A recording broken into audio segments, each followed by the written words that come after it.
dan mengkerdilkan demokrasi. Ketika itu dilakukan tanpa nurani, maka rakyat akan bergerak menjadi suatu kekuatan yang memoreksi jalannya demokrasi. Jalan reformasi tidak boleh dikebiri dan harus diselamatkan bagi hadirnya pemimpin yang betul-betul berprestasi. Terima kasih.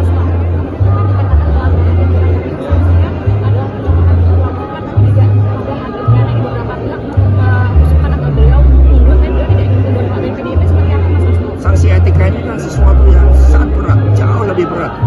Karena ini berkaitan dengan etika, berkaitan dengan moral, berkaitan dengan dasar-dasar kebaikan, berkaitan dengan terang budi nurani, berkaitan dengan peranatan kebaikan.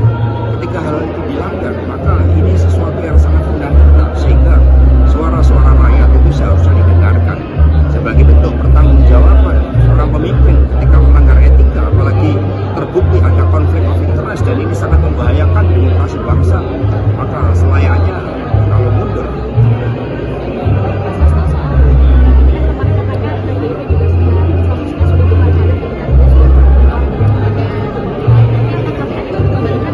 Ya, kami kan juga sudah memberikan banyak ke Mas Bobi.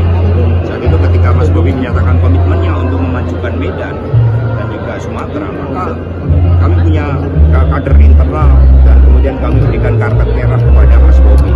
Kemudian calon wakilnya, bahkan ketika pencalonan anggota legislatif pun kami tanya apakah ada aspirasi dari Mas Bobi sebagai calon anggota legislatif. Tetapi itulah watak-watak sisi gelap kekuasaan. Ketika loyalitas tidak lagi dianggap sebagai suatu nilai yang memperkokoh karakter seorang pemimpin, ketika hanya karena ambisi kekuasaan dan kemudian melibatkan diri di dalam berbagai manifestasi jabatan 3 periode, sebenarnya itu bukan pemimpin yang berprestasi. Karena itulah ya kami mengambil jalan baik-baik. Silakan, kalau memang sudah tidak cocok mundur, itu kan suatu solusi yang penuh dengan etika, yang penuh dengan tata krama politik dan ada sense of responsibility yang seharusnya ditunjukkan oleh pemimpin.